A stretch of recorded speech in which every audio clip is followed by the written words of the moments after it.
I always wanted to be an alien for Halloween. My mom had to talk me out of it and get me better ideas. Like I would always come up with something a little bit better. Like that year from this photo, that was the year I was Madonna. Oh, Um, that's right. I've seen that mhm, photo. with Yeah, and the the cone spray bra and painted cone everything. bra. Yeah. Yeah, Yeah, that's a yeah, yeah. great costume for an 8 year Crimped old. hair. So that was better than my idea, which was an alien.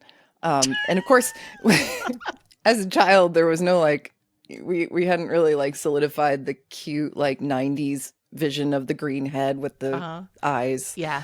and the two little tiny nostrils based on the grays. So, an alien was just anybody who dressed like Mork. Oh, yes, you had to have the rainbow suspenders Yes. So and I had to put on suspenders and a tracksuit and a whole lot of fake body hair. And I was like, yes. Am I Elf? Am I Mork? I don't know, but they're both cool. So I'm good. it's funny that you mentioned that you wanted to be an alien. I remember, I think it was when I was in middle school that I wanted to dress as an Andorian, from Star Trek. They're blue Cool. and they have little antennae.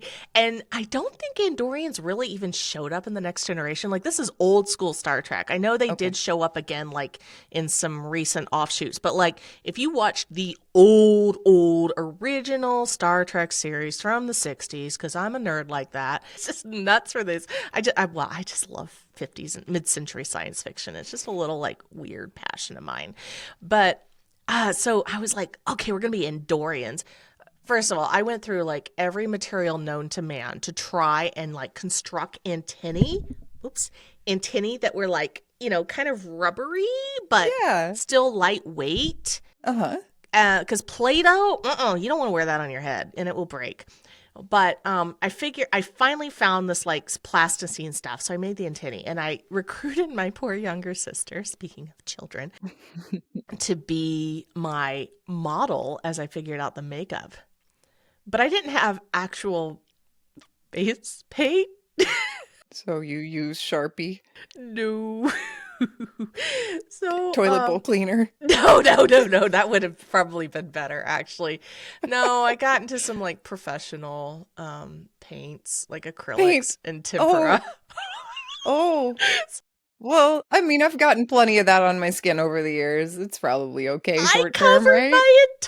my sister's entire face. Her entire face is like light blue, toxic, probably, because that stuff's like they put titanium and lead and copper sulfate and all those wonderful things in it to get that That you're nice not light blue supposed color. to absorb into your skin or Yeah, your eyes or oh, your I mouth. know. Man, I'm Yeah. sorry to my sister if you're listening. Oh, my mother came downstairs and caught me like I had. I mean, that poor woman. How old was your sister? Was she young enough to take the fall? She did this to herself. I don't even know what she's doing. No. She was like 12 and I was like 13. I mean, Oh, old enough damn. to know better, Yeah, old that's enough to be like allowed to be left alone with the professional art supplies because I come from a family of artists. So right. there was like any number of things. But and that's the And thing. chemists. You could And have found something far worse, really, if you tried. oh my God. Yes. Oh, okay. All right. If you swallow enough silver, you turn blue. That too. That's another option if you've got the chemical elements at your house. Okay, all right. One last thing I gotta say about my family, because since you brought it up, since you were a witch and an alien, Yes. so speaking of chemists, because my dad's a chemist, my mom's an artist, which explains a lot, right? And as a child, my father, of course, was trying to like pull me to his side so I wouldn't end up being this like weird artist. That didn't work. But one of the things he tried to do, clearly, because I was ended up putting poison, like dangerous chemicals on my sister's face. But um, he got me an element collection. Okay, so he was on a mission to get me every single element that was like not a gas. And he got me this like it's like the type of thing that you would keep screws in, like in the your hardware. It's like a little bin like that, not Yeah. Yeah. classy enough to look like a craft bin. And he got these little like glass vials, and he put every element in them: carbon, and platinum. He even managed to get himself a little piece of platinum he gave me. I had a little nugget of gold. So the things you expect, right? Sure. Copper. And then there was also like mercury, sodium, Oops. lead, iodine.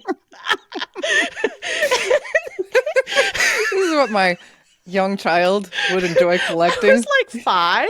And Lead. Did you taste any of them? well, no, so here's the What were they for if not tasting? he put a piece of masking tape on the poisonous ones. Oh, That I mean, it didn't seal them. He just put a little masking tape around the lid as a way to say, "Don't lick this." don't lick this. And like what there was like, I remember the sodium. He was just like he had it stored in oil. Because if Hmm. you remember from chemistry class, sodium on its own is explosive if it Yeah. comes into contact with water. Yep. And there is water in the air, In the right? air in Yeah, Georgia. and I mean, if you grew up in the South, you always knew that guy, probably a crazy uncle, that had a chunk of sodium and threw it in the lake to see the explosions. No, I didn't. No, that's great though. Where do you get a chunk of sodium like that? I don't ask questions of my uncle. It was probably just sitting on the back of his tractor. Okay. No, you didn't have the uncle that did. I mean, I thought No, everybody had an uncle that threw a chunk of sodium in the lake. I think I have uncles on both sides that did that. I don't know where they got it, but they never did a single thing that had to do with explosions with me. there were a lot of explosions in my life because my father was a chemist. Anyway, so I had this element collection, and maybe this is why I didn't have any friends growing up. Because you gave them all lead poisoning. Well, it'd come over, you're like, look at this sodium. Look at this. Oh, I loved playing with mercury. Oh, it was the coolest. And there were Oh some things he dear. forgot to put masking tape on that I later learned were deadly if I were to ingest them. And lithium.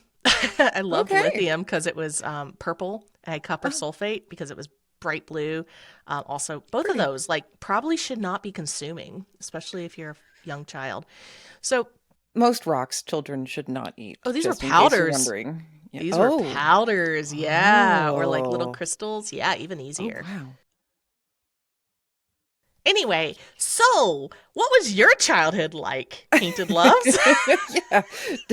Did your parents make sure that you didn't taste the mercury, or did they let you play with it as you wished? Because I know that I've got some people in my family whose parents let them play with the mercury Oh, you had whenever so the much thermometer fun. broke. Yeah, you Yeah, had so you get much. to like it stays in a little blob as you move it from hand to hand. How does it do that? That was like a fun thing to do in the late 60s, apparently, according to Mhm. the boomers I know. And the early 80s if you lived Yeah. in rural Tennessee, because there wasn't much else to do. And not all of us had beautiful walls to talk to, like Diana. Not all of us could afford to close our schools while we removed asbestos either, but I'm sure we've gotten plenty of exposure to various chemicals throughout the year.